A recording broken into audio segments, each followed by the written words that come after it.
Money is not wealth. Think about it. If I ask you about $100, what $100 is worth, what's its value and how powerful it is, how would you respond? You will most likely tell me what it can buy. 20 gallons of gas, 30 kilos of beef, a GoPro camera, a jacket. Money represents a value, but money in and of itself has no value. You could have $1 million in your bank account, but if a sack of potatoes is worth $900,000, then you're worth practically nothing. Money, paper money, that is only worth something because people believe it is worth something. If and when that belief goes away, money becomes worthless. Commodities, food, and properties, however, will always remain valuable. Now, take the concept and apply it to what's happening with the US dollar. The US dollar is the almighty reserve currency only because the US and other countries have agreed to it. The US dollar itself is not propped up against anything, meaning the minute other countries decide they no longer want the dollar, all that money will return home. Countries are taking this first step. According to the World Gold Council, central banks bought 647 tons of gold in 2021. That was 29% higher than the previous year and the second highest annual net purchase on record.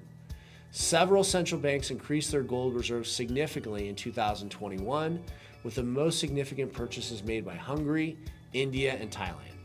2022, in addition to China, Russia, India, Singapore, Turkey, Egypt, Qatar, Iraq, Hungary, and Poland, plus there's just so many to list. Central banks bought 1,136 tons of gold in 2022, a whopping 25% leap on top of the 29% jump the previous year. That's the most significant gold buying jump by central banks since such records have been kept. So the question is, why gold? Well, the Federal Reserve finally began raising interest rates.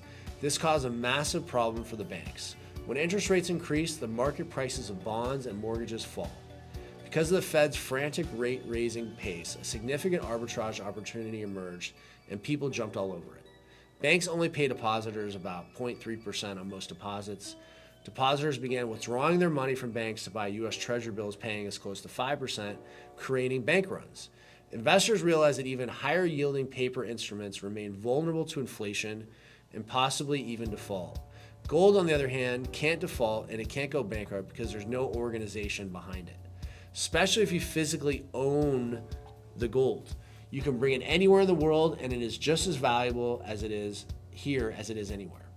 Gold is not affected by whatever financial system falls apart. Gold is gold. And with the impending recession, more and more central banks, billionaires, and multimillionaires are taking cover with gold. If you want to secure your wealth with gold, Noble Gold Investments can help. Call us at 877-646-5347. We have people waiting on the phone to answer your questions. We're a US-based company. So call us if you're still not sure gold is for you and you just want to get some questions answered.